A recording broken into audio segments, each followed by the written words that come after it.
Welcome to GiveCloud. In this learning series, we are going to learn about how you can set up and run your events with GiveCloud.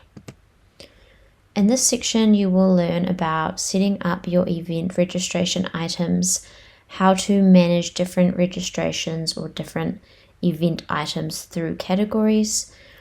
We'll learn about different templates to set up your items, such as the event registration item template and the multi-item checkout template. You will learn how to add custom fields to your items so that you can collect any additional information you need from registrants.